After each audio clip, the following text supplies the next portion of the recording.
sebutkan. Ketika kamu bangun di pagi hari, cahaya matahari akan masuk ke dalam kamar melalui celah-celah jendela.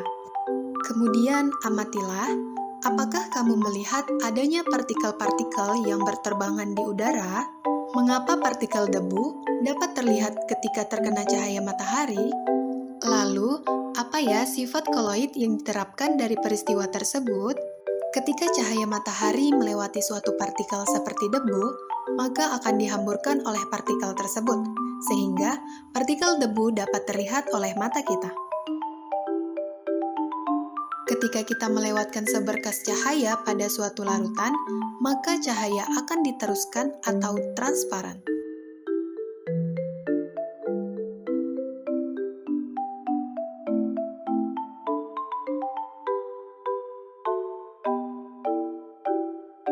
Namun, pada suatu koloid, cahaya akan dihamburkan dan partikel-partikel terdispersinya tidak akan tampak.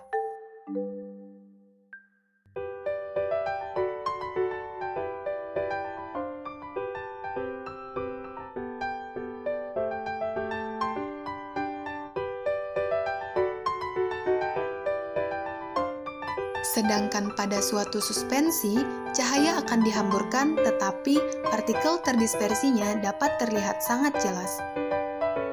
Berdasarkan tampilan tersebut, coba kalian jelaskan apa perbedaan karakteristik dari larutan, koloid, dan suspensi ketika dilewatkan seberkas cahaya. Contoh tersebut termasuk salah satu penerapan sifat koloid dari efek Tyndall. Jelaskan dengan kata-katamu apa yang dimaksud dengan efek Tyndall. Kemudian, sebutkan penerapan efek Tyndall lainnya yang biasa kalian temui dalam kehidupan sehari-hari. Pernahkah kalian melihat adanya partikel-partikel kecil pada air susu dan air pasir? Coba kalian amati, kenapa partikel-partikel pada air susu terlihat bergerak secara acak? Namun, partikel pada air pasir cenderung lebih diam dan mengendap. Apa ya yang membedakan partikel-partikel pada air susu dan air pasir? Secara makroskopik, air susu tampak seperti keruh dan bercampur secara homogen. Namun, secara mikroskopik, jika dilewatkan seberkas cahaya akan terlihat adanya partikel-partikel kecil yang tersebar secara merata dan bergerak secara acak. Secara makroskopik, air pasir terlihat keruh di atasnya dan terdapat endapan di bagian bawahnya. Namun, secara mikroskopik, jika dilewatkan seberkas cahaya, akan terlihat partikel-partikel yang lebih besar dari air susu dan mengendap.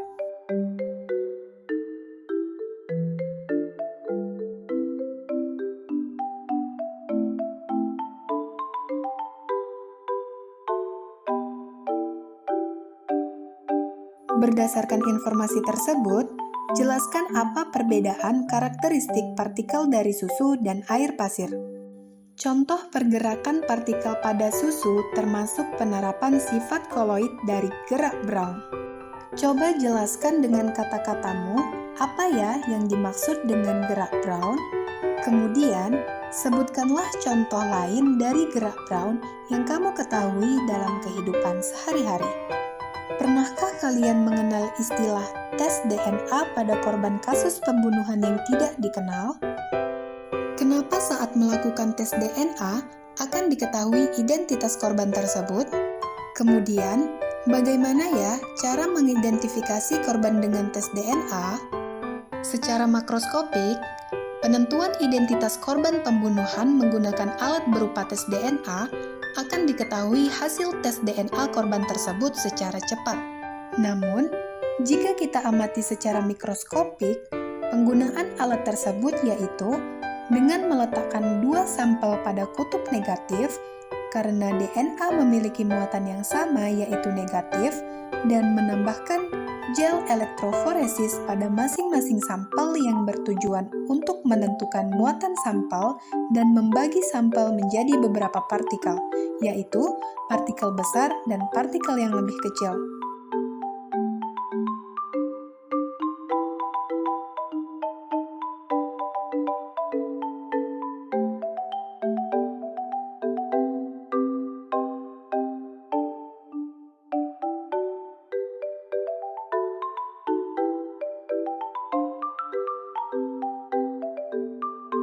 Setelah dialiri arus listrik, partikel kecil akan bergerak lebih cepat daripada partikel besar menuju arah kutub positif.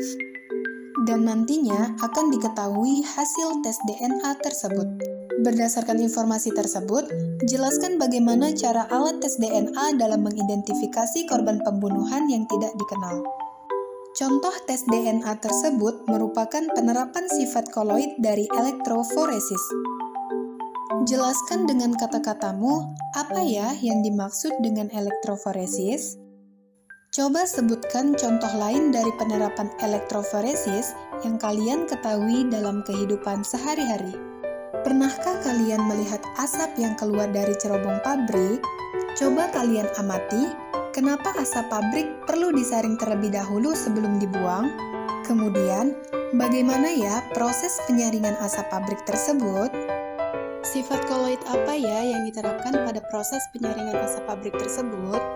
Pengolahan asap pabrik menggunakan alat koagulasi listrik yang dinamakan kotrel.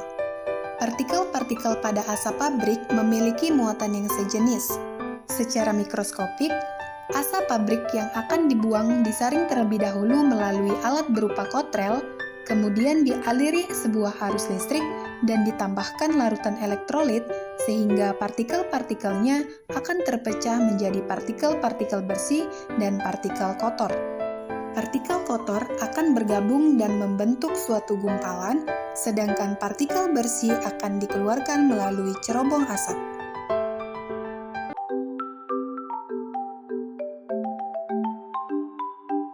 Berdasarkan tampilan tersebut, coba jelaskan bagaimana cara pengolahan asap pabrik sebelum dibuang. Contoh pengolahan asap pabrik termasuk penerapan sifat koloid dari koagulasi. Jelaskan dengan kata-katamu, apa ya yang dimaksud dengan koagulasi? Sebutkan contoh penerapan lain dari koagulasi yang kamu ketahui dalam kehidupan sehari-hari. Pernahkah kalian memakan es krim di siang hari? Coba kalian perhatikan, kenapa es krim yang ketika disimpan dalam freezer, dalam waktu yang lama teksturnya tetap lembut dan tidak mengeras? Bahan apa ya yang ditambahkan pada es krim tersebut? Kemudian, sifat koloid apa yang diterapkan pada pembuatan es krim tersebut? Pada pembuatan es krim, dicampurkan bahan tambahan berupa gelatin. Penambahan gelatin ini bertujuan untuk mencegah penggumpalan dari partikel gula dan partikel es. Secara mikroskopik, partikel-partikel pada gelatin akan terikat pada partikel koloid dan membentuk lapisan tipis di sekitar partikel koloid, sehingga akan terhindar kontak langsung dari elektrolit dan mencegah terjadinya penggumpalan.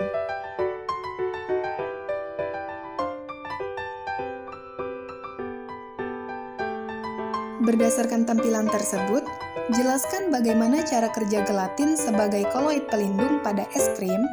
Coba jelaskan dengan kata-katamu, apa ya yang dimaksud dengan koloid pelindung itu? Sebutkanlah contoh lain dari koloid pelindung yang kamu ketahui dalam kehidupan sehari-hari. Ketika kalian membuat teh, kalian selalu menambahkan gula pasir di dalamnya. Coba kalian amati, mengapa gula pasir berwarna putih bersih, padahal awalnya gula pasir berasal dari tebu yang digiling dan menghasilkan sari tebu berwarna hijau keruh. Kemudian, apa yang menyebabkan gula pasir berwarna putih bersih? Dan sifat koloid apa yang diterapkan pada pemutihan gula pasir tersebut? Pada pemutihan gula, gula yang masih kotor dilarutkan dalam air panas. Kemudian, dialirkan melewati sistem koloid yaitu tanah diatom dan menghasilkan gula pasir yang putih bersih. Secara mikroskopik, partikel gula kotor dilewatkan pada partikel tanah diatom. Kotoran pada partikel gula akan diserap oleh partikel ion atau molekul tanah di atom sehingga didapatkan gula yang putih bersih.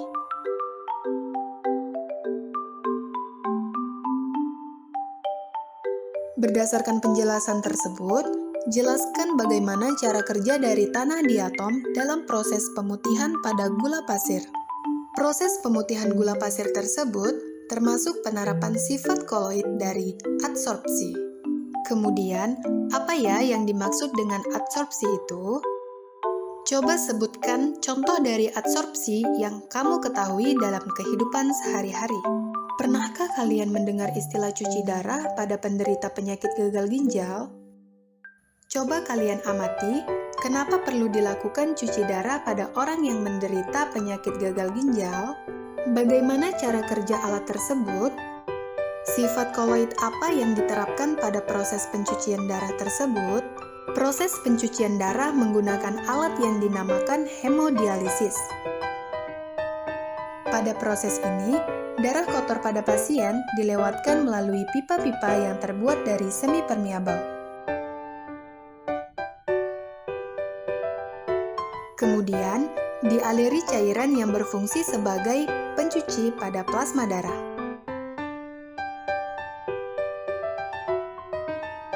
Plasma darah akan membawa ion-ion dalam darah kotor, sehingga partikel kotor dalam darah akan terbuang dan partikel darah yang bersih akan dialirkan lagi ke dalam tubuh. Berdasarkan tampilan tersebut, jelaskan secara singkat bagaimana proses cuci darah pada penderita gagal ginjal. Proses cuci darah termasuk proses penerapan sifat koloid dari dialisis. Lalu, apa ya yang dimaksud dengan dialisis itu? Coba sebutkan contoh lain dari dialisis yang kalian ketahui dalam kehidupan sehari-hari.